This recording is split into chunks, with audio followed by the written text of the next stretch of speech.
Good morning.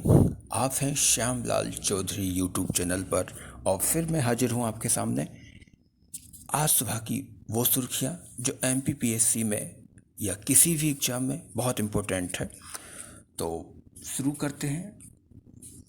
Gujarat लगातार चौथे साल सबसे ज़्यादा विदेशी निवेश प्राप्त किया, कुल भारत का लगभग 37%। पिछले वित्त वर्ष में इसने 30.23 अरब डॉलर प्राप्त किया था।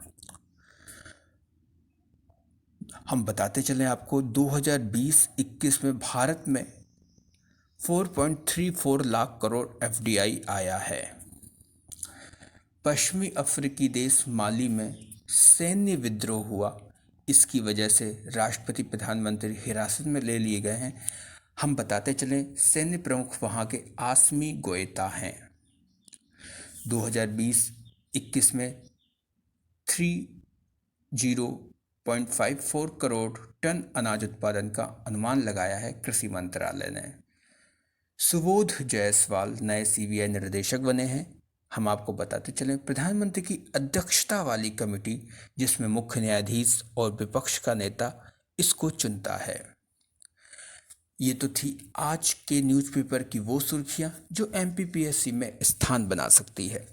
अब हम बात करते हैं पिछले महीनों की सुर्खियों पर।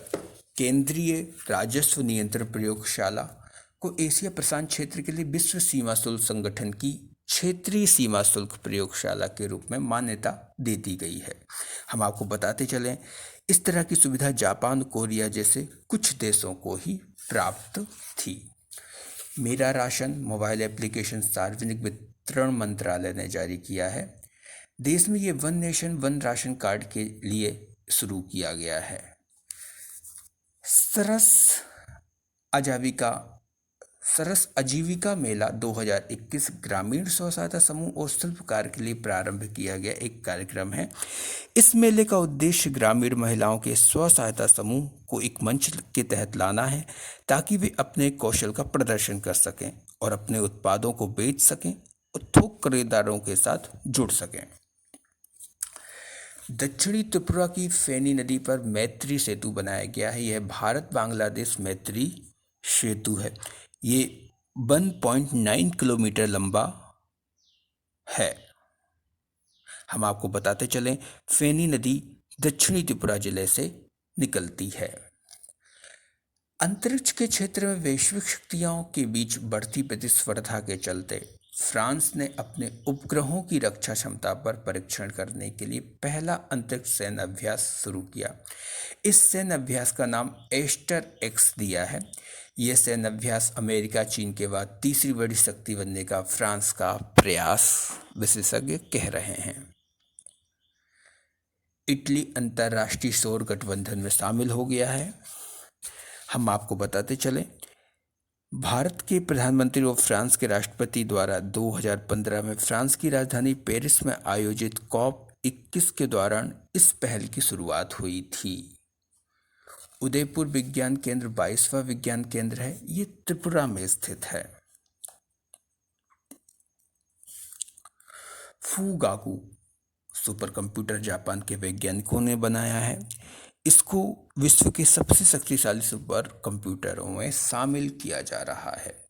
तो ये थी आज की कुछ सुर्खियां, साथ ही पिछले महीनों की वे सुर्खियां जिन्होंने न्यूज़पेपरों में जगह बनाई और आपके एमपीपीएससी एग्जाम के लिए मस्ट है। तो इस पर ध्यान दीजिएगा। कल भी श्यामलाल जी ने कहा था कि कोशिश करिए सब्सक्राइबर बढ़ें और लाइक करें, और ये उनकी शिकायत है कि आप सब्सक्राइब नहीं करते हैं और लाइक नहीं करते हैं। तो इन दोनों चीज़ों को प्लीज़ आप आगे बढ़ाएं। आपका छोटा सा कदम हमारे लिए प्रोत्साहन का काम करता है। तो उम्मीद करता हूँ, आपसे रिक्वेस्ट भी करता हूँ कि आप इस चीज़ पर मनन करेंगे। अगर हम थोड़ी सी मेहनत कर रहे हैं तो आपको सिर्फ लाइक और सब्सक्राइब ही तो करना है। तो प्लीज़ इस कदम पर आप ज़रूर मंथन और विचार करेंगे। अब हम आते हैं कल के सवाल पर। कल जो मैंने सवाल पूछा था कि चीता जो दुनिया का सबसे तेज़ दौड़ने वाला जानवर है, भारत ने उसे कब विलुप्त घोषित किया गया? तो हम इसका आंसर आपको बताते हैं। ये 1952 में ऐसा भारत सरकार ने विलुप्त करा और घोषित कर दिया। अब देखिए फिर से पालपुर कोनों में इसको बसाने का प्रयास किया जा रहा है। और अब चलते चलते आज का सवाल, भीषण चक्रवाती तूफान का रूप ले चुका यास पूर्वी भारत, स्पेशली उड़ीसा, पश्चिम बंगाल, आंध्रा, अंडमान निकोबार, तमिलनाडु को प्रभावित कर सकता है। और उड़ीसा और पश्चिम बंगाल में विशेष तौर पर यास तूफान का नाम ओमान ने रखा है। ये हम आपको बता दे रहे हैं। इस बार आपको बताना है कि इस ओमान ने जो रखा है नाम यास, उसका अर्थ क्या है। तो चलिए इस सवाल के साथ आपको छोड़ के जा रहा हूँ। और प्लीज़ लाइक और सब्सक्राइब ज़रूर करिए श्यामलाल यूट्यूब चैनल को। श्यामलाल चौधरी यूट्यूब चैनल आपके लिए सिर्फ यही उम्मीद करता है कि आप सब्सक्राइब और लाइक तो करेंगे ही।